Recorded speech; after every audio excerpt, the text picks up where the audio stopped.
जय Hind friends. आपल्याला UPSC prelim 2024 आहे तर इकॉनॉमीचं जे आहे डिस्कशन बघायचं आहे. पण त्याच्या अगोदर एक गोष्ट लक्षात घ्या, प्रिलिमचा कट ऑफ काही असो, तुमचा पेपर कसाही जाओ, ठीक आहे. पण जे आहे प्रिलिम संपल्यानंतर मेन्सचा अभ्यास सुरू करणं हे जे आहे फाउंडेशनल जे आहे व्हॅल्यू आहे यूपीएससीची, हे लक्षात ठेवा. कारण बरेच जण काय करतात, त्या कट ऑफमध्येच खूप वेळ 2 ते 3 महिने काय करतात, डिस्टर्ब करतात आणि हळूहळू जे आहे मेन्स येऊन जाते आणि प्रिलिम क्वालिफाय झालं आणि जर मेन्स रेडी नसेल तर इश्यू होतो. आणि जर समजा प्रिलिमचा जर अभ्यास केलेला आहे, मेन्सचा अभ्यास केलेला असेल आणि प्रिलिम जर क्वालिफाय झाली, तर मग तो सोने पे सुहागा.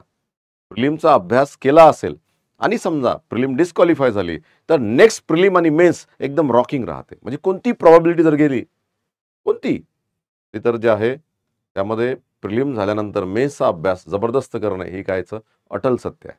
त्यामुळे कृपया जे आहे आज आपण डिस्कशन करता इकॉनॉमी. आता कसं असतं, प्रिलिममध्ये जे क्वेश्चन्स असतात तेच मेन्समध्ये काय असतं, त्याचं रिलेव्हन्स असतं. ठीक आहे. मग आता ज्या प्रिलिममध्ये जर आपण ट्रेंड जर बघितला, साधारणतः जे आहे 15 क्वेश्चन जे आहे इकॉनॉमीमधनं डायरेक्टली आहे, तर जे आहे 15 to 20 क्वेश्चन आहे. काही क्वेश्चन असे असतात की समजा फॉर एक्झाम्पल जे आहे टोटल फर्टिलिटी रेट हा क्वेश्चन आहे. आता हा पॉप्युलेशनमध्ये येतो आणि इकॉनॉमीमध्ये येतो. फॉर एक्झाम्पल जे आहे स्कीम्स आहे, गव्हर्नमेंट स्कीम्सवर जे आहे 3 प्रश्न आहे.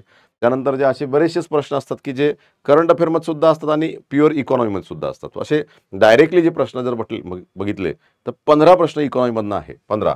आणि मॅक्झिमम जे आहे 20 प्रश्न जे आहे इकॉनॉमीला खूप जबरदस्त वेटेज आहे. आणि हे प्रश्न जेव्हा आपण पाहतो तर सर्वात पहिला ट्रेंड असा आहे की मागच्या पेपरमध्ये, म्हणजे 2000 समजा 22 आहे, 23 आहे, 23 म्हणजे 21, 22, 23 आहे, तर ABC यामध्ये जो ट्रेंड सेट झाला, जे टॉपिक येत आहे, म्हणजे सतत त्या बॉन्डवर प्रश्न येतात, सतत त्या सिक्युरिटीजवर प्रश्न येत आहे, सतत त्या NBFCवर प्रश्न येत आहे. तर हा ट्रेंड जो आहे ना, हा खूप जबरदस्त सेट झालेला आहे. म्हणजे मागच्या 3 वर्षात जे टॉपिक न्यूजमध्ये होते त्याचे बेसिक कन्सेप्ट जर तुम्ही क्लिअर केले, बेसिक कन्सेप्ट जर क्लिअर केले, तर तुम्हाला जे आहे तुम्हाला हा प्रेडिक्ट करता येतो. प्रेडिक्ट करता येतो. म्हणजे तुम्हाला एक कॉमन जे आहे काय दिसतो याच्यामध्ये, एक जे आहे कॉमन थ्रेड लाईन दिसत आहे अशी, की बरोबर ते क्वेश्चन काय होतात जसे तसे रिपीट होतं. म्हणजे ट्रेंड काय झालेला जवळपास असा इकॉनॉमीमध्ये जर बघितला तर सेट झालेला इकॉनॉमीमध्ये. मागच्या पेपरमध्ये या पेपरमध्ये साम्यता होती. जसं ज्या मागच्या पेपरमध्ये ॲग्रिकल्चर एक क्वेश्चन होता की फॉर एक्झाम्पल जे आहे की स्मॉल फार्म, ठीक आहे, small farmer large field, small farmer large field असा एक क्वेश्चन होता. यामध्ये सेम कन्सेप्टवर दुसरा प्रश्न आहे, 100 मिलियन फार्मर्स. हा प्लॅटफॉर्म कशासाठी आहे, या प्रिलिममध्ये तो क्वेश्चन आला. बघा ओरिजिन बघा दोघांची काय सारखी आहे. तुम्हाला फॉरेन इन्व्हेस्टमेंटबद्दल, बॉन्डबद्दल, सिक्युरिटीजबद्दल जे बेसिक कन्सेप्ट जे आहे PYQ मध्ये जर तुम्ही क्लिअर केले, तर with the help of those basic concept you can easily eliminate the options whether it is right or wrong. त्यामुळे समजून घ्या की PYQ मध्ये जे क्वेश्चन्स आहे, जे स्टेटमेंट्स आहे, ते थॉरोली करून टाका. थॉरोली म्हणजे तुम्हाला जसं फॉरेन पोर्टफोलिओ इन्व्हेस्टमेंट आहे, म्हणजे foreign portfolio investment indirect investment आहे, तर ती शेअर्स आणि बॉन्ड्समध्ये असते. परंतु फॉरेन डायरेक्ट इन्व्हेस्टमेंट कशामध्ये असते, शेअर्समध्ये असते, बॉन्ड्समध्ये नसते, गव्हर्नमेंट बॉन्ड्समध्ये नसते. ठीक आहे. म्हणजे असे छोटे छोटे बेसिक कन्सेप्ट जे असतात ना, हे खूप महत्त्वाचे असतात. ते तुम्हाला फ्युचरमध्ये आणि तेच कन्सेप्ट रिपीट होत राहतात. दुसरा ट्रेंड जो आहे की जे आहे करंट इश्यूज, खतरनाक जे आहे करंट इश्यूजला काय महत्त्व आहे. करंट इश्यूजमध्ये जी गोष्ट न्यूजमध्ये आहे आणि ती जर इश्यूज क्रिएट करत असेल, इश्यूज, तर जे आहे त्याच्यावर काहीतरी डिबेट वगैरे झालेला असेल, ठीक आहे, डिबेट झालेला असेल, त्यानंतर काही नवीन इश्यूज तयार झाले असेल, काही डेफिनेशनल इश्यूज असेल, तर ते पॉईंट परीक्षेला काय येत आहे जास्त. तिसरा ट्रेंड असा आहे की NCERT मध्ये जे आहे काही बेसिक कन्सेप्ट आहे, NCERT मधून जे आहे जे बेसिक कन्सेप्ट आहे, बेसिक म्हणजे फॉर एक्झाम्पल कॅपिटल म्हणजे काय, त्यानंतर जे आहे प्रायमरी, सेकंडरी, टर्शरी सेक्टर, याच्यामध्ये जे आहे कसा डिफरन्स असतो, म्हणजे एक छोटे छोटे कन्सेप्ट उचललेले असे, म्हणजे वर्किंग कॅपिटल म्हणजे काय, असे कन्सेप्ट जे आहे NCERT मधनं उचललेले आहे.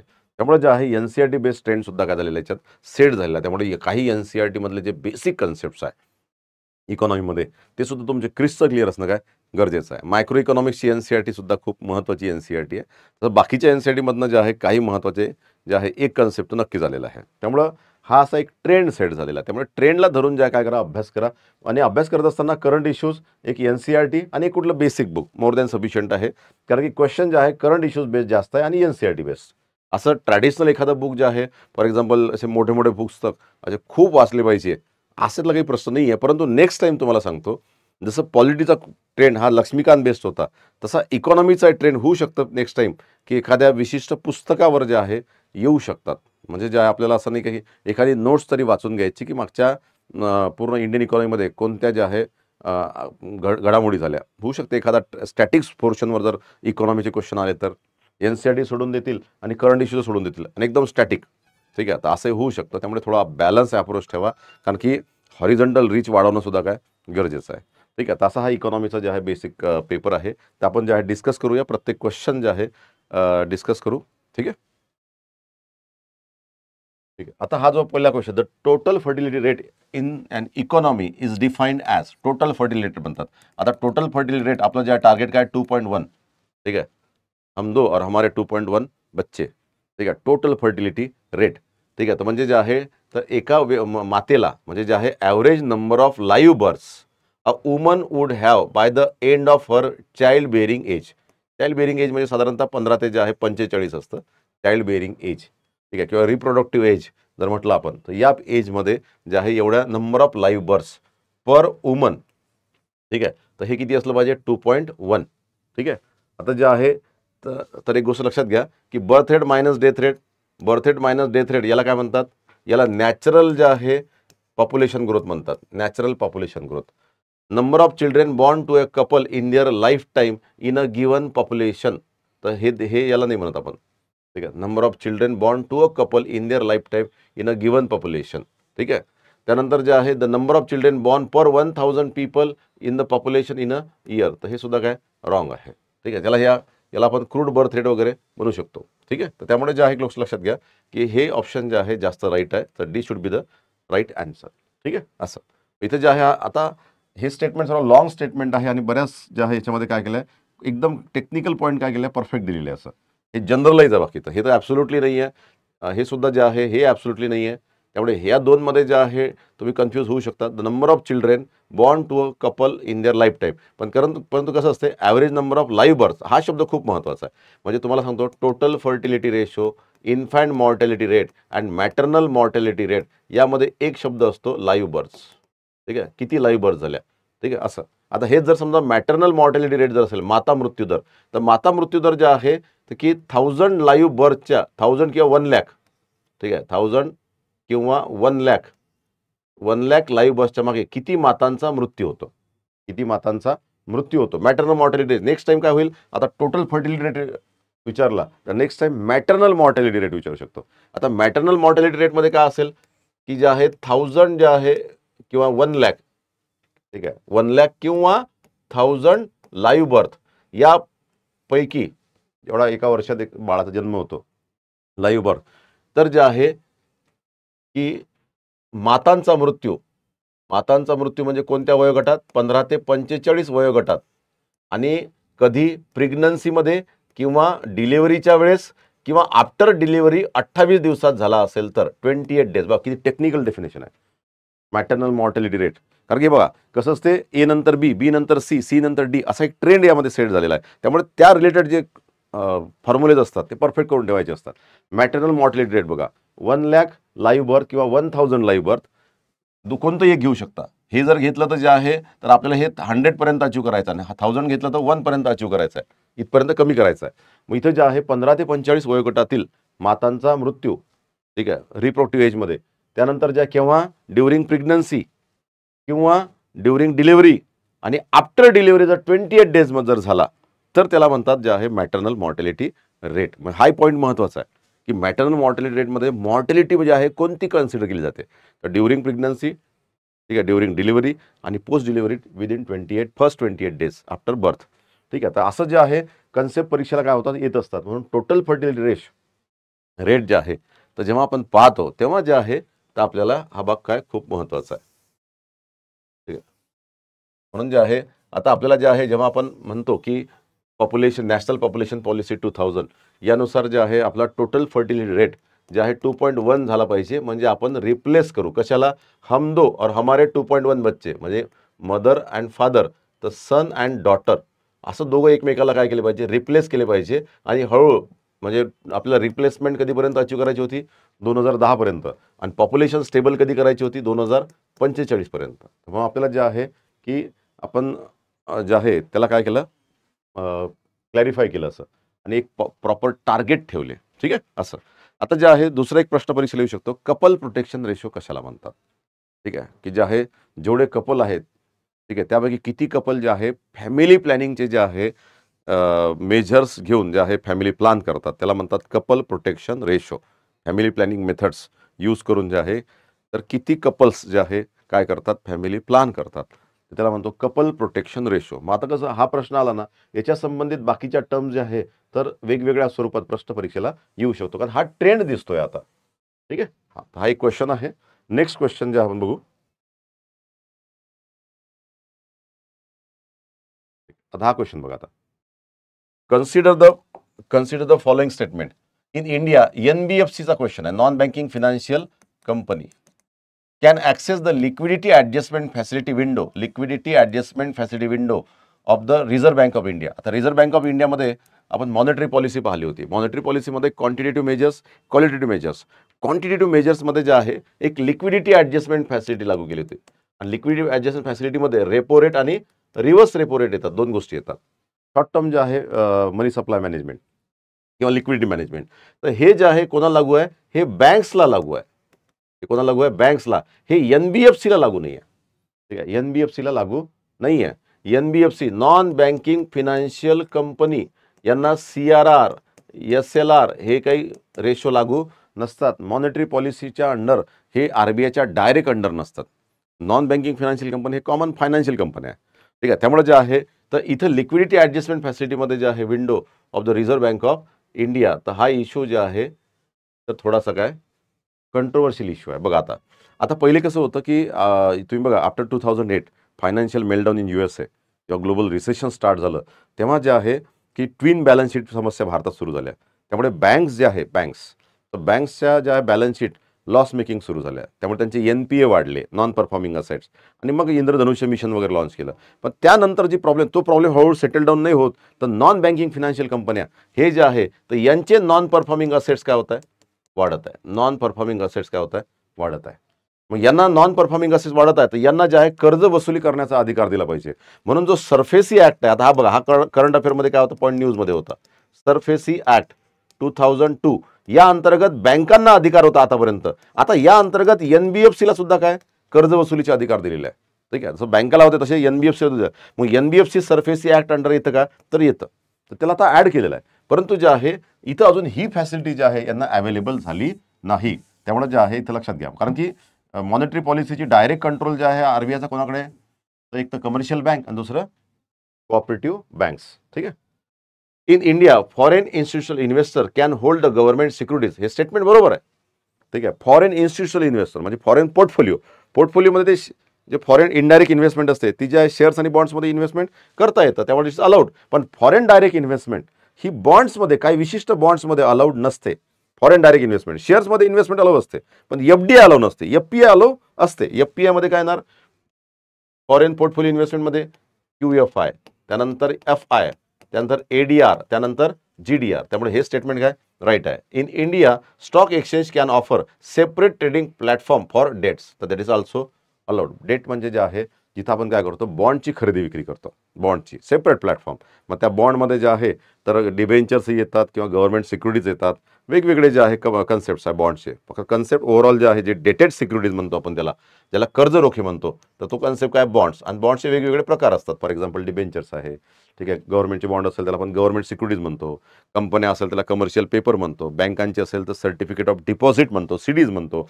तर जे आहे दिस इज अलाउड. म्हणून याचा आन्सर कोणतं असेल, जे आहे हे आन्सर काय असेल, बरोबर असेल. त्यामुळे जे आहे कन्फ्यूज नका होऊ.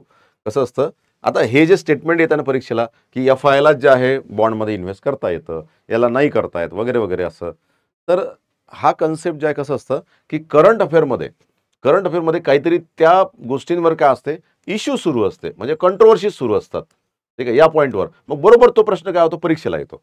मग यासाठी ज्यांना की जनरली जे आहे करंट अफेअरचा अभ्यास करताना की डिस्प्यूट्स कुठं आहे, भांडणं कुठं आहेत, असे इश्यूज कुठं आहे, कंट्रोवर्सीज कुठं आहे, आउट ऑफ द बॉक्स कोण चाललंय, कुठं अलाऊ आहे, RBIने काही नवीन ज्या एकदम कन्सेप्ट ज्या चालू केला का, की एकदम NBFC जी गोष्ट बँकेसाठी अवेलेबल होती ती NBFCसाठी पूर्णपणे लागू केली का. असे वेगळे जे ट्रेंड असतात ना, ते ट्रेंड जे आहे क्वेश्चनच्या स्टेटमेंटमध्ये काय होतात, फिट होतात. हे लक्षात घ्या. त्यामुळे जे आहे ही गोष्ट समजून घ्या इथं. ठीक आहे. त्यामुळे बरोबर तेच स्टेटमेंट जे कंट्रोवर्शियल स्टेटमेंट असतात ना, तेच प्रिलिमला जे आहे UPSC मध्ये काय असतात, जे आहे स्टेटमेंटमध्ये दिसतात. आपलं लक्ष नसतं त्यामध्ये, आणि ट्रॅडिशनल बुक किंवा NCERT मध्ये त्या गोष्टी अब्सेंट असतात. हे गोष्ट लक्षात घ्या. ठीक आहे. तर इथं जे आहे हा पहिला क्वेश्चन नेक्स्ट क्वेश्चन. आता पुन्हा बॉन्ड तर जे आहे म्हणजे UPSC द बॉन्डच आहे झाली एकदम आता. म्हणजे त्या बॉन्डवर इतके प्रश्न आहे की खूप सारे. म्हणजे बॉन्ड हा चॅप्टर जे आहे तुम्ही आता बँकपेक्षा बॉन्ड जास्त करायला पाहिजे. ठीक आहे. मग इथं in India which of the following can trade in corporate bonds and government securities. आणि जे आहे गव्हर्नमेंट सिक्युरिटीज, गव्हर्नमेंटचे बॉन्ड्स त्याला आपण G-Secs म्हणतो. आणि जे आहे कमर्शियल असेल, कंपनी असेल तर त्याला काय म्हणतो, कॉर्पोरेट बॉन्ड्स म्हणतो. त्याला कमर्शियल पेपर्स म्हणू शकतो आणखी. ठीक आहे. तर यामध्ये select the correct answer using the code given below. कोणाकोणाला जे आहे मध्ये यामध्ये काय करता येते, व्यापार करता येते, म्हणजे ट्रेड करता येते, इन्व्हेस्ट करता येतं. तर इन्शुरन्स कंपनीला अलाऊ आहे. ठीक आहे. पेन्शन फंड्स असतात यांनाही अलाऊ आहे. रिटेल इन्व्हेस्टरला सुद्धा काय केलं आता, अलाऊ केलेलं आहे रिटेल इन्व्हेस्टरला. म्हणजे सामान्य माणूस सुद्धा जे आहे गव्हर्नमेंट बॉन्ड्स आणि गव्हर्नमेंट सिक्युरिटीजमध्ये काय करू शकतो, इन्व्हेस्ट करू शकतो. सध्या अलाऊ केलेला आहे रिटेल इन्व्हेस्टरला. त्यामुळे जे आहे, कारण की जे आहे तुम्ही जर बघितलं असेल तर वेगवेगळे फंड्स आलेले आहे आणि त्या फंड्समध्ये जे आहे हळूहळू जे आहे तर बऱ्याच जे आहे पर्टिक्युलर रिटेल सामान्य माणसाला सुद्धा काय होतं, इन्व्हेस्ट करता येतं. त्यामुळे जे आहे ते तिन्ही ऑप्शन्स काय बरोबर आहे. आता कसं असतं की जेव्हा समजा एखादा बॉन्डचा विषय येतो आणि एखादा नवीन फंड वगैरे एखादा जे आहे लॉन्च होतो, मग त्यामध्ये कोणाला अलाऊ करायचं आणि कोणाला अलाऊ नाही करायचं याबद्दल इश्यू तयार होतात. मग Xला अलाऊ करतात, Yला अलाऊ करत नाही. मग परीक्षेला सेम प्रश्न येतो, which of the following are allowed. ठीक आहे. तर मग XYZ असा तो ऑप्शन येतो. मग तो का आलेला असतो, कारण की करंट अफेअरमध्ये न्यूजमध्ये असतो, इश्यू क्रिएट करत असतो. आता कसं आहे, तुम्ही काय करता, फक्त विशिष्ट मॅगझिन वाचून काढता. आता त्या मॅगझिनमध्ये कसं असते की सरळ स्टेटमेंट दिलेलं असतात, ते एक्झॅक्ट काय कशावर डिस्प्यूट झाले हे समजत नाही मॅगझिनमध्ये. न्यूजपेपरमध्ये कसं असतं की रोज काहीतरी असं चर्चा येते की X आणि Yला अलाऊ करायचं की नाही करायचं. मग दुसऱ्या दिवशी येतं की नाही नाही we should allow X, we should not allow Y. मग परवा म्हणतं की नाही नाही आपण Yला अलाऊ करू पण त्याच्यावर काही रेस्ट्रिक्शन लावू. असं कंट्रोवर्सी जे दिसतात ना, तो ट्रेंड फ्लो होताना दिसणं काय गरजेचं असतं. मग एखादं स्टेटमेंट जे आहे असं बनत जातं आणि तो बरोबर तो इश्यू काय होतो परीक्षेला येतो. ठीक आहे. हा बघा लक्षात घ्या. नेक्स्ट जे आहे आज जे आहे बघा लक्षात घ्या.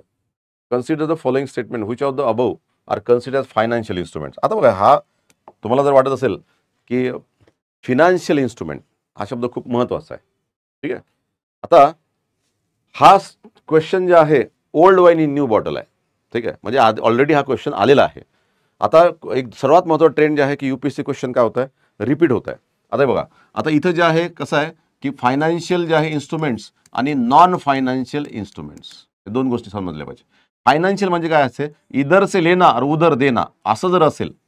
ठीक आहे. इधर से लेना और उधर देना म्हणजे बीच में कुछ कमिशन वगैरे रखना, नाही तर कोणी तुम्ही इंटरेस्ट वगैरे रखना, असं जर ट्रान्झॅक्शन असेल, इधर से लेना उधर देना, कमर्शियल ट्रान्झॅक्शन. ठीक आहे. तर तशा गोष्टी कशामध्ये येतात, फायनान्शियल. फॉर एक्झाम्पल जे आहे तुम्हाला बँकेने ज्या लोन दिलं, तुम्हाला होम लोन दिलं, तुम्हाला बँकेने काय दिलं, होम लोन दिलं, काय दिलं, कार लोन दिलं, तर हे नॉन फायनान्शियल इन्स्ट्रुमेंट आहे. कारण तुम्ही घेतलं आणि दुसऱ्याला दिलं का नाही. ठीक आहे. तसं बँक आहे, RBI कडून कर्ज घेते ऑन बँक रेट आणि तुम्हाला कर्ज देते, म्हणजे बँक ही काय झाली, फायनान्शियल इन्स्ट्रुमेंट झाली. फायनान्शियल इन्स्ट्रुमेंट म्हणजे इथं जे आहे हे ट्रान्झॅक्शन खूप महत्त्वाची आहे. म्हणजे आपल्याला असं वाटतं होम लोन तर आपण बँकेतनं घेतलं किंवा कार लोन बँकेतनं घेतलं, मग हे तर फायनान्शियल असायला पाहिजे. No, this is non financial. फायनान्शियलमध्ये काय असतं, ट्रान्झॅक्शन झाली पाहिजे. मग इथं जे आहे तर एक्सचेंज ट्रेडेड फंड हे तर 100% जे आहे काय. ठीक आहे. एक्सचेंज ट्रेडेड फंड जे आहे जेवढ्या काही कंपन्याज आहे किंवा मागच्या वेळेस जे आहे भारत जे आहे 21 असे जे आहे एक्सचेंज ट्रेडेड फंड होता गव्हर्नमेंट ऑफ इंडियाचा, ज्यामध्ये काय करतो आपण शेअर्सची काय करतो, इधर से लेना उधर देना. ठीक आहे. मग इथं जे आहे हा एक आहे motor vehicles. Motor vehicle financial असू शकते का, इधर से लेना उधर देना फायनान्शियल इन्स्ट्रुमेंट आहे का, नाही. इथं काय कुठलं कर्ज वगैरे नाही आहे. Currency swap, currency swap. ठीक आहे. करन्सी स्वॅप म्हणजे आपण जपानसोबत समजा करन्सी स्वॅप ॲग्रीमेंट आहे, बायोलॅटरल करन्सी स्वॅप ॲग्रीमेंट. म्हणजे बायोलॅटरल म्हणजे आपण जपानची येन काय करणार, ॲक्सेप्ट करणार. ठीक आहे. आणि आपण त्या बदल्यात काय देणार, त्यांना रुपयेसुद्धा देणार. म्हणजे इम्पोर्ट जर झाला तर बिल कशामध्ये देणार आपण, रुपीमध्ये. ते कशामध्ये देणार, येनमध्ये. आणि दोन्ही करन्सी काय असेल, ॲक्सेप्टेबल असेल. त्यामुळे रुपीला जर असं ॲक्सेप्टन्स मिळालं तर रुपी हार्ड करन्सी बनण्याची काय होते मग शक्यता होते. ठीक आहे. असं तर त्यामुळे जे आहे की करन्सी स्वॅप करणं, तर इधर लेना म्हणजे काय, एक्सचेंज आहे ना, एक्सचेंज. त्यामुळे याला आपण जे आहे फायनान्शियल इन्स्ट्रुमेंटमध्ये काय करू शकतो, घेऊ शकतो. त्यामुळे याचं उत्तर जे आहे तर D असण्याची शक्यता काय जास्त आहे. ठीक आहे. Okay. Next, with reference to the sector of Indian economy. आता सिंपल हा प्रश्न जे आहे UPSCला खूपच बेसिक कन्सेप्टवर प्रश्न विचारला आहे. आता इथं जे आहे कोणत्या पेयर्स राईट आहे. आता हा पॅटर्न जे आहे UPSCने जुनाच पॅटर्न आहे पण पुन्हा लॉन्च केलेला आहे. तर स्टोरेज ऑफ ॲग्रिकल्चर प्रोड्यूस. आता जे गोडाऊन्स वगैरे असतात, जे स्टोअर हाऊस असतात, ते कोणत्या सेक्टरमध्ये असतात, टर्शरी सेक्टरमध्ये असतात. गोडाऊन्स आपण बघितलं ना, गोडाऊन्स काय टर्शरी सेक्टरमध्ये. डेअरी फार्म तर डेअरी आहे हा फार्म आहे, डेअरी फार्म आहे का, डेअरी फार्म हा कोणत्या सेक्टरमध्ये येईल, डेअरी फार्म प्रायमरी सेक्टरमध्ये, ठीक आहे, डेअरी फार्म. त्यानंतर जे आहे मिनरल एक्सप्लोरेशन हे कोणत्या सेक्टरमध्ये येतं, मिनरल एक्सप्लोरेशन हे प्रायमरी सेक्टरमध्ये येतं. मायनिंग वगैरे आहे ना, मायनिंग कशामध्ये येतं, प्रायमरी सेक्टर. विंग क्लोथ्स म्हणजे टेक्सटाईल आहे, टेक्सटाईल एखादी इंडस्ट्री वगैरे आहे तर कशामध्ये येईल, सेकंडरी. हे स्टेटमेंट काय बरोबर आहे, म्हणजे second and fourth are right, म्हणजे तो कोणते, ओनली 2 आर राईट, ओनली 2. ठीक आहे. तर इथे जे आहे कन्सेप्ट आहे. आता मी बरेचदा आपण बघतो की मायनिंग हा म्हणजे आता बघा लक्षात घ्या, समजा प्रायमरी, सेकंडरी आणि टर्शरी. आता ते जर GDP मध्ये जर बघितलं, agriculture, industry and service sector, ठीक आहे, हे काय इंडस्ट्री. आता मायनिंग कशामध्ये येतं, जेव्हा आपण GDP मध्ये पाहतो इंडेक्स ऑफ इंडस्ट्रियल प्रोडक्शन, तर मायनिंग कशामध्ये येतं, इंडस्ट्रीजमध्ये येतं मायनिंग. त्यानंतर जे आहे कन्स्ट्रक्शन कशामध्ये येतं, इंडस्ट्रीमध्ये येतं कन्स्ट्रक्शन. त्यानंतर रिअल इस्टेट कशामध्ये येतं, सर्व्हिस सेक्टरमध्ये येतं. ॲग्रिकल्चरमध्ये कोणत्या गोष्टी येतात, 4, जेव्हा आपण GDP कॅल्क्युलेट करतो. आणि 8 ब्लॉकमध्ये जे आहे पूर्ण इकॉनॉमी डिवाइड करतो while classifying blocks of GDP. ठीक आहे, तर 8 ब्लॉक्समध्ये इथं प्रायमरी, सेकंडरी, टर्शरी जे आहे सेक्टर विचारलेले आहे. ठीक आहे, प्रायमरी सेक्टर मायनिंग हे प्रायमरी सेक्टरमध्ये येतं, क्वायरिंग प्रायमरी सेक्टरमध्ये. ठीक आहे, व्यवस्थित लक्षात घ्या. आता कसं असते, जेव्हा आपण क्लासिफाय करतो ना, जेव्हा जी गोष्ट स्पष्ट लक्षात येते, ठीक आहे, की या सेक्टरमध्ये आहे, तर ती लक्षात नाही ठेवायची. जी कन्फ्यूज वाटते की बाबा ती सेकंडरीमध्ये वाटते पण ती प्रायमरी आहे, अशा गोष्टी परफेक्ट लक्षात ठेवायच्या. अभ्यास करण्यासाठी वेगळा रंगही वापरायचा. ठीक आहे. नेक्स्ट जे आहे, नेक्स्ट आता हा क्वेश्चन जे आहे परफेक्टली NCERT बेस्ड क्वेश्चन आहे हा. कॅपिटल, ठीक आहे, वर्सेस वर्किंग कॅपिटल. ठीक आहे, वर्किंग कॅपिटल. आता कॅपिटल हा शब्द म्हटल्यानंतर जे आहे की बेसिकली आपल्याला काय कन्व्हिन्स होतं की कॅपिटल जे आहे वेगवेगळ्या प्रकारचं कॅपिटल असतं, की जे आहे फिजिकल कॅपिटल आहे, आपण इकॉनॉमिक कॅपिटल शब्द वापरलेला आहे, ह्युमन कॅपिटल वापरलेला आहे, कल्चरल कॅपिटल वापरलेला आहे शब्द, सोशल कॅपिटल वापरलेला आहे. ठीक आहे, capital means that investment which is basically consider should be a long term investment. Capital जेव्हा आपण शब्द म्हणतो ना, तर फोकस कशावर असते, लॉंग टर्म इन्व्हेस्टमेंट. आणि ज्यामुळे मग काय होतं की देशाची production, productivity, employment, production capacity, assets create होतात. ठीक आहे, असा एक फायदा होतो. ठीक आहे, असेट्स. आता ह्या ज्या असेट्स होतात, ह्या असेट जनरली काय असतात, फिक्स असेट्स तयार होतात, फिक्स असेट्स. ठीक आहे, हे म्हणजे कॅपिटलमध्ये जे आहे लॉंग टर्म विचार असतो, लॉंग टर्म. ह्या फिक्स असेट्स असतात. आता या फिक्स असेटमध्ये सॉरी, ठीक आहे, कॅपिटलमध्ये बघा कसं असतं. ठीक आहे, कॅपिटलमध्ये फॉर एक्झाम्पल फिक्स असेट्स, ठीक आहे, जनरली असतात, ज्यामध्ये काय येणार की जे आहे बिल्डिंग येणार. ठीक आहे, बिल्डिंग, त्यानंतर टेक्नॉलॉजी येणार, त्यानंतर इक्विपमेंट्स येणार, वेगवेगळे साहित्य. ठीक आहे, हे कशामध्ये येणार, बिल्डिंग्ज आहे, टेक्नॉलॉजी आहे, इक्विपमेंट्स आहे, त्यानंतर टूल्स अँड डाईज आहे, ज्याला आपण म्हणतो ना की जे आहे फिक्स कॅपिटल किंवा फिजिकल कॅपिटल. ठीक आहे, भांडवल निर्मिती, ज्याचा डायरेक्टली जे आहे काय होतो, प्रोडक्शनला फायदा होतो, प्रोडक्टिव्हिटी वाढते, ॲसेट क्रिएट होतात, एम्प्लॉयमेंट जनरेशन होतं, म्हणजे खूप सारे ॲडव्हान्टेज असतात. If is that investment is called as capital. पण हे लॉंग टर्म विचार थोडा काय असतो, जास्त असतो. पण जेव्हा वर्किंग कॅपिटल येतं, तर working capital is a part of what, capital. पण वर्किंग कॅपिटल आपण काय म्हणतो, लिक्विड असेट्सवर काय असते, भर जास्त असते. कोणते असेट, लिक्विड असेट, म्हणजे ज्या असेट्स आपण जे आहे लवकरात लवकर कशामध्ये कन्वर्ट करू शकतो, कॅशमध्ये करू शकतो. ठीक आहे, वर्किंग असेट्स, वर्किंग कॅपिटल, त्याला काय म्हणतो आपण, liquid asset, asset which you can easily liquidify in terms of cash. अशा ज्या असेट्स असतात, ज्या असेट ज्या आहे विदिन 1 इयर असतात, विदिन 1 इयर कन्वर्ट करता येतात, आणि यांचं जे नेचर असतं हे काय असते, शॉर्ट टर्म नेचर असतं. ठीक आहे, शॉर्ट टर्म नेचर. ठीक आहे, 1 इयर असतात, शॉर्ट टर्म असतात, ज्यामध्ये जे आहे तुम्हाला काय दिसेल, मग यामध्ये काय काय येईल, यामध्ये सर्वात मोठं वर्किंग कॅपिटल कोणतं असते, कॅश. ठीक आहे, सर्वात महत्त्वाचं. त्यानंतर जे आहे तुम्हाला जे आहे गव्हर्नमेंट सिक्युरिटीज सुद्धा जे आहे काय होऊ शकतात, शॉर्ट टर्म गव्हर्नमेंट सिक्युरिटीज, कारण की ते पटकन कन्वर्ट करतात ना कॅशमध्ये, तुम्हाला लगेच ते कॅपिटल वापरता येतं. तुमचे जे आहे कॅशमध्ये असले, गव्हर्नमेंट सिक्युरिटीजमध्ये असेल, किंवा शॉर्ट टर्म बॉन्ड्स असेल. ठीक आहे, शॉर्ट टर्म बॉन्ड्स, कारण की पटकन कॅशमध्ये कन्वर्ट करता येतात. त्यानंतर रॉ मटेरियल आहे. ठीक आहे, रॉ मटेरियल. त्यानंतर इन्व्हेंटरी आहे. इन्व्हेंटरी म्हणजे तुम्ही जे आहे जे स्टोअर करून ठेवता, म्हणजे एखाद्या कंपनीला जे आहे समजा कापड तयार करायचं आहे, आणि त्याला जे आहे मोठ्या प्रमाणात जे आहे तो काय करत आहे, कॉटन काय करत आहे, स्टोअरमध्ये ठेवत आहे, तर that cotton is called as inventory. ठीक आहे, त्यामुळे जे आहे मोठ्या प्रमाणात जर आपण मोठ्या प्रमाणात जर समजा परचेस केलं, तर त्याच्यामुळे जे आहे प्रोडक्शन कॉस्ट काय होते, कमी होते, कारण मास लेवलला आपण काय करतो, जे आहे परचेस करतो आणि स्टोअर करून ठेवतो, म्हणजे इन्व्हेंटरी मॅनेजमेंट. इन्व्हेंटरी हा कन्सेप्ट नेहमीच जे आहे की NCERT जे आहे परीक्षेला जे आहे त्याचा रिलेव्हन्स असतोच. मग ही जी इन्व्हेस्टमेंट असते, this is called as working capital. Working कॅपिटलमध्ये जे आहे तुम्हाला लिहायचं असेल तर लिहून घ्या. तर NCERT स्पष्ट दिलेलं आहे की वर्किंग कॅपिटलमध्ये काय काय येतं. तर वर्किंग कॅपिटलमध्ये कॅश इन हँड, ठीक आहे, कॅश इन हँड और कॅश विथ बँक, तुमच्याकडे असलेले पैसे, हातात असलेले किंवा बँकेत असलेले पैसे. त्यानंतर जे आहे मार्केटेबल सिक्युरिटीज, ठीक आहे, marketable securities. Third, bills receivables, म्हणजे कोणतं बिल यायचं असेल तुम्हाला, एखाद्याला ज्या कॉन्ट्रॅक्ट दिला आणि ते बिल जर 2 महिन्यात येत असेल तर दॅट बिल रिसिवेबल्स, ती इन्कम सुद्धा कशामध्ये असेल. त्यानंतर डेटर्स, ठीक आहे, जे बॉन्ड्स वगैरे आहे तर ते सुद्धा कशामध्ये वर्किंग कॅपिटल, जे कर्ज देऊ शकतात. फिनिश गुड्स इन्व्हेंटरी, हे फिनिश गुड्स इन्व्हेंटरी. त्यानंतर वर्क इन प्रोग्रेस, ज्या गोष्टी ज्या आहे वर्क इन प्रोग्रेस म्हणजे जे आहे कंटिन्युअस प्रोडक्शन स्टेजमध्ये अजून पूर्ण फिनिश गुड तयार व्हायचा आहे. त्यानंतर रॉ मटेरियल, ठीक आहे, रॉ मटेरियल्स हे सुद्धा वर्किंग कॅपिटलमध्ये येतात.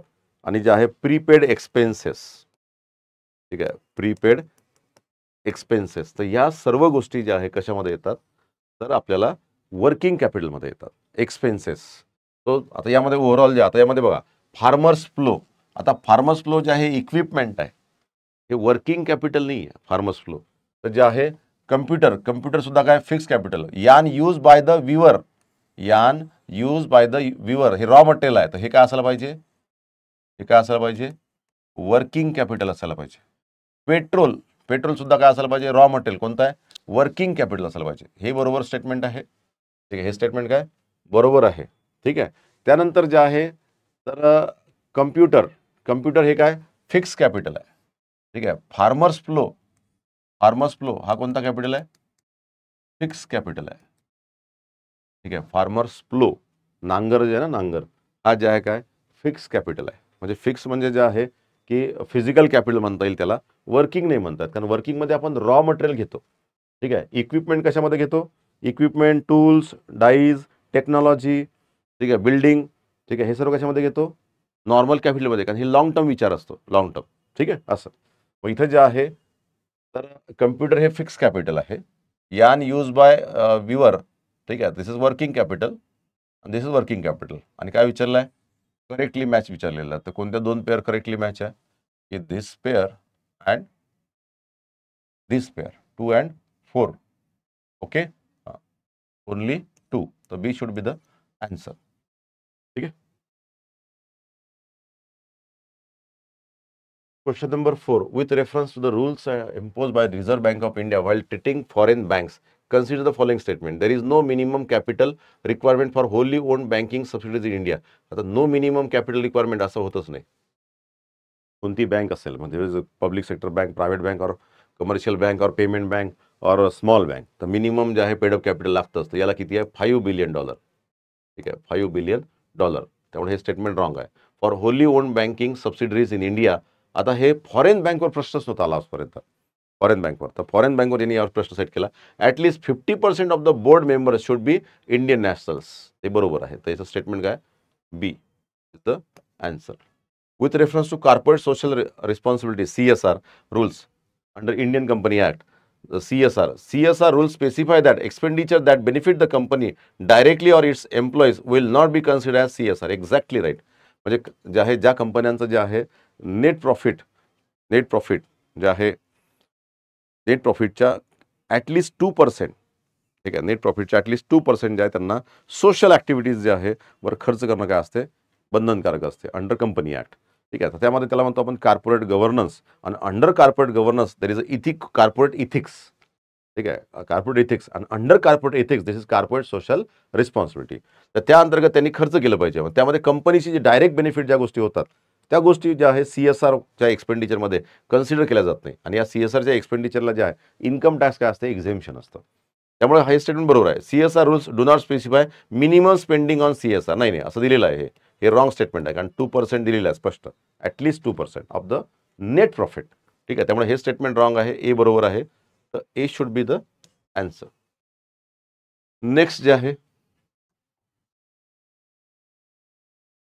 With reference to the Indian economy collateral borrowing and lending obligations are instruments of collateral. Collateral या शब्दाचा अर्थ असते दोन प्रकारचं लोन असतं.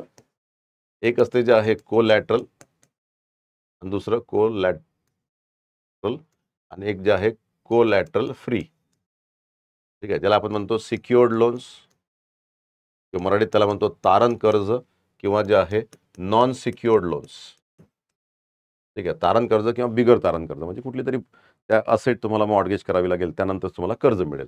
आता असे जे लोन्स असतात हे जनरली जे आहे कोणत्या मार्केटमध्ये असतात तर जे आहे मनी मार्केटमध्ये असतात. जे शॉर्ट टर्म ट्रान्झॅक्शन असतात, ठीक आहे, शॉर्ट टर्म ते कोणतं मनी मार्केट.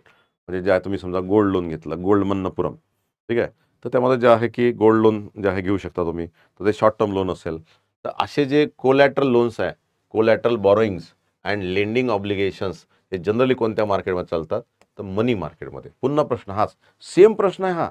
मनी मार्केट, कॅपिटल मार्केट, कोणती गोष्ट मनी मार्केटमध्ये येतं, कोणती गोष्ट कॅपिटल मार्केटमध्ये. जी गोष्ट असं वाटतंय जवळपास 100% कॅपिटल मार्केटमध्ये येत असेल पण ती जर मनी मार्केटमध्ये असेल तर UPSC त्याच्यावर प्रश्न विचारत असते. असं एखादी गोष्ट असेल की 100% असं वाटतं की this is a money market component आणि ती जर कॅपिटल मार्केटमध्ये येत असेल तर जे आहे ते UPSCला ते खूप आवडतं. हे लक्षात घ्या. अभ्यास करताना लक्षात घ्या, अभ्यास करताना जे आहे असा अभ्यास केला पाहिजे 99% 1% वर्सेस 1%. जी गोष्ट 99% आहे यापेक्षा फोकस कोणावर पाहिजे 1%. ठीक आहे, 1% म्हणजे 1% गोष्टी अशा असतात जे एक्सेप्शनल असतात, इश्यूज क्रिएटिंग असतात. त्यामुळे अभ्यास करताना त्या पॉईंटवर फोकस केला पाहिजे जास्त, म्हणजे पटकन कम्पेअर केलं पाहिजे आणि कम्पेअर केल्यानंतर कुठले 1% पॉईंट्स आहे which are very exceptional, which are issues creating, त्याच्याकडे अभ्यास करताना लक्ष असलं पाहिजे. ठीक आहे, आणि ते करंट अफेअरमध्ये जे आहे जेव्हा वाद चालू असतात तेव्हा ते पटकन लक्षात येतं. ठीक आहे, 100 मिलियन फार्मर्स. आता मागच्या वेळेस सेल्फ कन्सेप्ट जो आहे फार्मर्सचा होता, कोणता, स्मॉल फार्मर्स लार्ज फील्ड. त्याचं उत्तर कोणतं आहे, डी आन्सर आहे. ठीक आहे, same.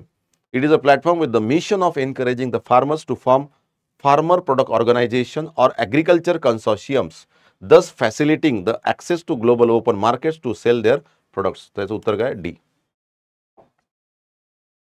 India does not import apples from United States of America.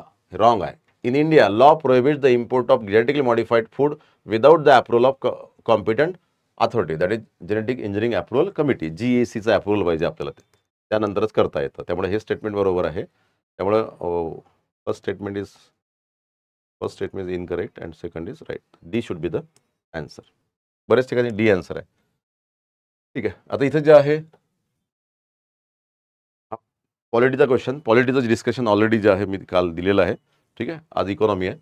तर European parliament approved the net zero industry act recently. बरोबर. The European union intends to achieve carbon neutrality by 2040, therefore aims to develop all its own clean technology by that time. तर हे statement काय wrong आहे. तर हे जे पटकन factual आहे सर्व, त्यामुळे असं काही एवढं फार जास्त काही याला हे लागत नाही. बघून घ्या सर्व, हा ॲक्ट बघून घ्या. काहीतरी नवीन काहीतरी ॲक्ट आहे, net zero industry act. Generally कोणाचा नाही आहे, परंतु युरोपियन युनियनचं जे आहे चांगलं, पार्लमेंटचं जे आहे चांगलं जे आहे इनिशिएटिव्ह आहे. त्यामुळे फर्स्ट टाईम आहे, आउट ऑफ द बॉक्स आहे, कंट्रोवर्शियल्स आहे, इश्यूज क्रिएट करतात आणि मायक्रो लेवलला आहे ते एकदम. आज कोणालाच माहीत नाही, फक्त काहीच थोडीशी न्यूज आलेली आहे आणि उद्या 2 वर्षानंतर किंवा 1 वर्षानंतर मोठी न्यूज होणार आहे. असे जे पॉईंट असतात ना, हे UPSCचं काय असते, मसाला असते खास. इथं प्रश्न परीक्षेला काय येतात जास्त. ठीक आहे. Recently Venezuela has achieved a rapid recovery from its economic crisis and succeeded in preventing its people from fleeing or immigrating to other countries. तर ठीक आहे, स्टेटमेंट बरोबर आहे. Venezuela has the world's largest oil reserves. तर हे statement काय बरोबर. आता व्हेनेझुएला दिसतात, सौदी अरेबिया होतं, आता व्हेनेझुएला सुद्धा आहे. तर त्यामुळे हे दोन्ही स्टेटमेंट काय येत आहे, बरोबर येत आहे. B statement. With reference to digital India land records modernisation programme, India land records modernisation programme consider the following statement to implement the scheme central government. आता ही बघा, ही जी योजना आहे ना, ही योजना, तर याच्या अगोदर सेम कम्प्युटरायझेशन ऑफ लँड रेकॉर्ड्स. ठीक आहे. तर जे आहे पंचायत राजमध्ये, पंचायत राज, मिनिस्ट्री ऑफ पंचायत राजची एक योजना होती, स्वामित्व योजना. बरेचदा मी असं म्हटलं की ही योजना येण्याची शक्यता काय असते सर्वात जास्त. ही योजना मागच्या वेळेस आली होती, स्वामित्व योजना, ज्यामध्ये घरातलं जे खेड्यातलं जे टाउन प्लॅनिंग असतं तसं खेड्यातलं व्हिलेज प्लॅनिंग असतं, लँड प्लॅनिंग, प्रत्येकाचं घर, घराची किती जागा आहे वगैरे, तर सर्व with the help of drone technology त्याचं कॅडेस्ट्रल मॅपिंग होणार आहे. आणि ते सर्व जे आहे ना, एक पुरावे दिले जाणार आहे की कोणाचं घर नक्की किती. कारण की जे मोस्टली जे आहे गावात जे डिस्प्यूट असतात, एक जर जमिनीचे डिस्प्यूट असतात तर त्यासाठी लँड रेकॉर्ड्स मॉडर्नाइज करायचे आहे, आणि घराचे डिस्प्यूट असतात त्यासाठी स्वामित्व योजना आहे. तर हे आपण GPS टेक्नॉलॉजी, ड्रोन टेक्नॉलॉजीने काय करणार आहे, त्याला पूर्ण काय करणार आहे, मॅपिंग करणार आहे. तर ही पंचायत राज मिनिस्ट्रीची काय योजना आहे.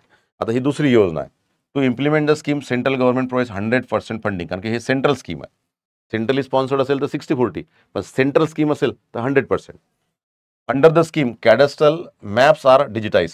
बरोबर, ठीक आहे. And initiative has been undertaken to translate the records of rights from local language to any of the language recognise by the constitution of India. तर तिन्ही स्टेटमेंट काय बरोबर आहे. So D should be the answer. ठीक आहे. Next जे आहे, आता ही जी हा जो क्वेश्चन आहे, हा आहे मातृत्व सुरक्षा अभियान. ठीक आहे, मातृत्व सुरक्षा अभियान, MSA. ठीक है, मातृत्व सुरक्षा अभियान. This scheme guarantees a minimum package of antenatal care services to women in their second and third trimesters of pregnancy and 6 months post delivery health care services in any government facility. तर त्यामध्ये इतकंच येतं. आता मातृत्व सुरक्षा अभियान आणि जे आहे सुमन योजना, एक सुमन. तर सुमन योजनेमध्ये जे आहे की जे आहे की कॅशलेस जे आहे, आणि ज्या जेवढ्या काही गव्हर्नमेंटच्या ज्या आहे हेल्थ फॅसिलिटीज आहेत ते फ्री ऑफ कॉस्ट आहे. म्हणजे ड्युरिंग प्रेग्नन्सी आणि आफ्टर प्रेग्नन्सी जे आहे 6 मंथ्सपर्यंत. ठीक आहे, 6 मंथ्सपर्यंत जो पिरियड आहे ना, ती कोणाचा आहे, सुमन योजनेचा आहे. त्यामुळे मातृत्व सुरक्षा अभियानामध्ये हे येत नाही. त्यामुळे हे स्टेटमेंट काय होतं, रॉंग स्टेटमेंट होतं. ठीक आहे, म्हणून एक कम्पॅरेटिव्ह अनालिसिस करा, मातृत्व सुरक्षा अभियान आणि जे आहे सुमन स्कीम. ठीक आहे, सुरक्षित मातृत्व आश्वासन, सुमन स्कीम, हे दोन स्कीम वेगळ्या आहेत. या दोन स्कीममध्ये काय करा, 2 कॉलम बनवा आणि काय करा, डिटेलमध्ये काय करा, डिस्कस करा. ठीक आहे, कोणामध्ये कोणता खर्च दिला जातो. यामध्ये हे कॅश बेस्ड आहे, तर हे कॅशलेस आहे. यामध्ये तुम्हाला सुमनमध्ये जे आहे तुम्हाला डिलिव्हरी झाल्यानंतर सुद्धा जे आहे 6 महिन्यापर्यंत बाळाची काळजी, आईची काळजी, त्यानंतर ज्या आईला जे आहे हॉस्पिटलमध्ये नेणे, हॉस्पिटलमधून घरी सोडणे, त्यानंतर जे आहे डाएट जे आहे फ्री ऑफ कॉस्ट आहे. सिझरियन जर सर्जरी झाली असेल, ठीक आहे, सिझरियन, तर जे आहे सी सेक्शन झालं असेल तर ते सुद्धा जे आहे कशा याच्यामध्ये काय फ्री ऑफ कॉस्ट आहे. ठीक आहे, सुमनमध्ये येतं ते. मातृत्व सुरक्षा अभियान आणि सुमन या दोघांमधला थोडा डिफरन्स काय करा, लक्षात घ्या. Under this scheme private sector health care providers of certain specialities can volunteer to provide services at nearby government health facilities. हे स्टेटमेंट बरोबर आहे, प्रायव्हेट सेक्टरला आपण अलाउ करत आहे. ठीक आहे, विथ रेफरन्स टू द प्रधानमंत्री श्रमयोगी मानधन. ठीक आहे, PMSYM योजना consider following statement. At the entry age group for enrolment in the scheme is 21 to 40 years. ठीक आहे, 21 to 40 years एंट्री एज. ठीक आहे, age specific contribution shall be made by the beneficiary. ठीक आहे, such subscriber under the scheme shall receive a minimum pension of 3,000 per month after attaining the age of 60. तर 100% बरोबर आहे, कारण ही pension scheme आहे. आणि ही पेन्शन स्कीम कोणासाठी आहे, अनऑर्गनाइज सेक्टरमधले वर्कर्स, अनऑर्गनाइज असंघटित क्षेत्रातील जे आहे जे वर्कर्स आहेत त्यांच्यासाठी आहे, unorganise workers. Family pension is applicable to the spouse and unmarried daughters. तर या अंतर्गत जर समजा ज्यांनी पेन्शनची स्कीम काढली असेल आणि बिफोर 60 जर मृत्यू झाला, ठीक आहे, तर जे आहे तर next who is going to eligible. So spouse will be, his or her spouse will be eligible for pension 3,000 per month, not their daughters. हे इलिजिबल नाही आहे. त्यामुळे हे स्टेटमेंट काय होतं, रॉंग होतं. ठीक आहे, मग आता इथं जे आहे फोर्थ स्टेटमेंट रॉंग आहे. ठीक आहे, थर्ड स्टेटमेंट राईट आहे 100%. त्यामुळे याचं उत्तर काय आहे, हे दुसरा आणि तिसरा. तर हे स्टेटमेंट रॉंग येतं, कारण की याचं जे इलिजिबल जे एज ग्रुप आहे, एज ग्रुप सांगा काय आहे. ठीक आहे, मला जे आहे कमेंटमेंट टाकायचं इलिजिबल एज ग्रुप की जे आहे कोणता आहे ह्याच्यात, की कोणत्या ग्रुपमध्ये जायला आपण काय करू शकतो, अप्लाय करू शकतो. तर ही कॉन्ट्रीब्युटरी स्कीम आहे. म्हणजे जे आहे बेनिफिशियरी जर 500 रुपये टाकले तर गव्हर्नमेंट सुद्धा 500 रुपये टाकेल. तर ही जे आहे beneficiary and government contributory scheme येते. ठीक आहे, त्यामुळे याचा आन्सर कोणता येईल, 2 and 3. तर B should be the answer.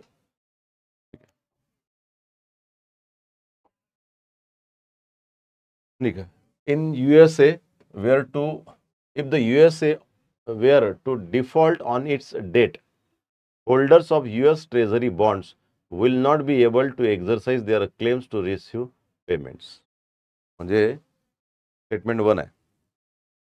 ठीक आहे, स्टेटमेंट तर USAने जे कर्ज घेतलेलं आहे आणि USA सारखा जे आहे बिगेस्ट जे आहे म्हणजे इकॉनॉमी, सर्वात जास्त GDP असणारी, तर ती इकॉनॉमी जर लोन डिफॉल्ट जर केलं, समजा कर्ज जर समजा डिफॉल्ट केलं, कारण की USAची ट्रेझरी बिल्स आहे, बॉन्ड्स जे आहे गव्हर्नमेंट बॉन्ड्स जे विकले आणि आता त्यांनी जर वेळेवर म्हटलं की आम्ही देऊ शकत नाही, तर holders of US treasury bonds will not be able to exercise their claims to receive payments. तर हे स्टेटमेंट काय रॉंग आहे. आणि गव्हर्नमेंट जो असतो, गव्हर्नमेंटचे जे बॉन्ड असतात, ठीक आहे, तर हे गव्हर्नमेंटचे बॉन्ड गव्हर्नमेंटला जे आहे कोणतं मार्केट म्हणतात, गिल्ट एज मार्केट म्हणतात, की ती हायली काय असते, सिक्युअर्ड असते, रिस्क काय असते, लोवेस्ट असते. त्यामुळे जे आहे ते क्लेम करू शकतात. मग ते कसे रिटर्न करायचे, so the USA will decide. ठीक आहे. त्यामुळे जे आहे स्टेटमेंट असणे की करू नाही शकत, will be able to exercise their claims. US government debt is not back by any hard assets but only by the faith of the government. हे एकदम राईट आहे. कारण की कसं असतं, जसं आपण भारत सरकार आहे की करन्सी आहे, आणि करन्सीसाठी आपण बॅकअप म्हणून मिनिमम रिझर्व्ह सिस्टम ठेवतो 200 करोडचा. म्हणजे आपली जी करन्सी आहे, कोणती रुपया, जी पेपर करन्सी आहे, त्याला स्वतःची इंट्रेन्सिक व्हॅल्यू नसते. तर ती इंट्रेन्सिक व्हॅल्यू नसल्यामुळे तिला जे आहे बॅकअप देण्यासाठी आपण 200 करोडचा जे आहे रिझर्व्ह ठेवतो, 115 करोडचा गोल्डमध्ये आणि 85 करोडचा हार्ड फॉरेन करन्सी असेटमध्ये ठेवतो. हा मिनिमम बॅकअप आहे. आता जे आहे एकदा का GDP खूप वाढला तर मग त्या गोल्डची आणि फॉरेन करन्सी असेट ठेवण्याची फार जास्त काही गरज नसते. आणि इकॉनॉमी जर खूप स्ट्रॉंग झाली तर मग जे आहे गव्हर्नमेंटच्या फेथ आणि क्रेडिट क्लॉजवरच काय होत असते, कर्ज भेटत असते. कारण कसं असते की 100% बॅकअप शक्य नसते. पण गव्हर्नमेंटलाही जे आहेत आता नोटा छापता येतात, तो प्रॉब्लेम नाही आहे. म्हणजे इतकं, म्हणजे असं नसतं की जे आहे जेवढं तुमच्याकडे सोनं आहे तेवढ्याच नोटा छापता येतात, असं नसतं. सुरुवातीला बेसिक रिझर्व्ह ठेवा लागतो, परंतु नंतर काय ठेवायची गरज इतकी नसते. ठीक आहे. मग हे जे नाही स्टेटमेंट बरोबर आहे. ठीक आहे. लोकांनी सुद्धा त्या USAची इकॉनॉमी, GDP वगैरे पाहून काय केलं आहे, लोन दिलेलं आहे. म्हणजे ते बॉन्ड विकत घेतलेले आहे. किंवा US गव्हर्नमेंटचे बॉन्ड जेव्हा लोक विकत घेतात तेव्हा लोक USAला कर्ज देतात, गव्हर्नमेंटला कर्ज देतात, हे लक्षात घ्या. म्हणून जे आहे which one is this one, D should be the answer. Syndicated lending spreads the risk of borrower default across multiple lender. Syndicate म्हणजे कसं असतं की सिंडिकेट म्हणजे ग्रुप, एक जे आहे खूप सारे मोठमोठे जे आहे इन्व्हेस्टर्स आहेत त्यांनी मिळून एक ग्रुप बनवला आणि ग्रुप मिळून काय करत आहे, कर्ज देत आहे. तर याच्यामध्ये जर काही जर फायदा झाला तर सर्व मिळून वाटून घेतील, आणि काही जर लॉस झाला तर सर्वांनी रिस्क काय होईल, शेअर केली जाईल. त्यामुळे syndicate lending spreads the risk of borrower default across multiple lender. Statement बरोबर आहे. Syndicated loan can be a fix amount or lump sum of funds but cannot be a credit line. आता cannot be a credit line हे होऊ शकत नाही. ठीक आहे. कारण की जे लोन असतं ते काय करू शकता तुम्ही, कर्ज देऊ शकता. आणि प्रत्येकाला जे आहे कर्ज देताना एक कर्जाची काय क्रेडिट लिमिट असते, त्या लिमिटपर्यंत आपण काय करू शकतो, कर्ज दिली जाते. तर त्यामुळे जे आहे it can be a credit line. तर हे स्टेटमेंट काय रॉंग आहे. So A is right. ठीक आहे. हे आणि बी इज रॉंग. तर हे UPSC थोडी जी आहे राज्यसेवेसारखी जे आहे थोडंसं वाटतं. पण हे जे पॉईंट्स असतात ना, हे पॉईंट्स, आता हे पॉईंट्स तुम्हाला कुठल्या NCERT किंवा बुकमध्ये मिळेल का, नोट्समध्ये मिळेल का, हे तुम्हाला करंट इश्यूजमध्ये जिथं भांडणं होतात ना, ठीक आहे, हे खूप महत्त्वाचं असतं. ठीक आहे. त्यामुळे इथे कुठं डिस्प्यूट्स आहे, ते कुठे इश्यूज क्रिएट होत आहे, हे कंटिन्यू लक्ष पाहिजे. आजकाल सर्वजण फक्त मॅगझिनच वाचतात, त्याच्यामुळे काय होतं की ते पॉईंट लक्षात नाही येत, सर्व सारखंच वाटतं. Consider the following statement with respect to digital rupee. It is a sovereign currency issued by Reserve Bank of India in alignment with its monetary policy. Statement बरोबर आहे. Sovereign currency आपली digital rupee. ठीक आहे. It appears as a liability on the RBI's balance sheet. It is insured against inflation by its very design. It is freely convertible against commercial bank money and cash. So this is statement is right. चौथं statement 100% बरोबर आहे. ठीक आहे. आणि it appears as a liability on the Reserve Bank of India. It is insured against inflation by its very design. असं काही नाही. इन्शुरन्समधुसार ensure केली म्हणजे काय केलं, त्याला इंडेक्स केला. इंडेक्स केलं म्हणजे काय की इन्फ्लेशन जर वाढलं किंवा कमी झालं तर कॉम्पन्सेशन थोडी भेटणार आहे. इन्फ्लेशन जर वाढलं तर करन्सीची जी व्हॅल्यू आहे ती काय होत असते, कमी होत असते. ठीक आहे. करन्सी आहे आणि करन्सीला पर्चेसिंग पॉवर असते आणि काय असते, त्याच्यावर अवलंबून असते त्याची व्हॅल्यू ऑफ करन्सी. इन्फ्लेशन जर वाढलं तर पर्चेसिंग पॉवर आणि व्हॅल्यू ऑफ करन्सी काय होते, कमी होते. इन्फ्लेशन जर कमी झालं तर पर्चेसिंग पॉवर आणि व्हॅल्यू ऑफ करन्सी काय होते, वाढते. तर हे दोन्ही गोष्टी ज्या आहे एकमेकास काय असतात, व्यस्त प्रमाणात असतात. ठीक आहे. म्हणजे याला इन्व्हर्सली प्रोपोर्शनल आपण म्हणतो. ठीक आहे. करन्सी, व्हॅल्यू ऑफ करन्सी और purchasing power of currency and inflation both are inversely proportional to each other. त्यामुळे जे आहे इथं कन्सेप्च्युअली ज्यांना हा प्रॉब्लेम सॉल्व्ह करता येतात. 3 इज रॉंग. त्यामुळे 3 जे आहे स्टेटमेंट काय होते, cancel. 4th is freely convertible. डिजिटलचं जे आहे कॅशमध्ये कन्वर्ट करतात ते कॅशचं डिजिटलमध्ये. So it is allowed. ठीक आहे. तर त्याचा आन्सर कोणता येईल? 1, 2 अँड 4. तर D should be answer. India is a member of International Grain Council, right? A country needs to be a member of International Grain Council for exporting or importing rice and wheat. बिलकुल असं नाही आहे.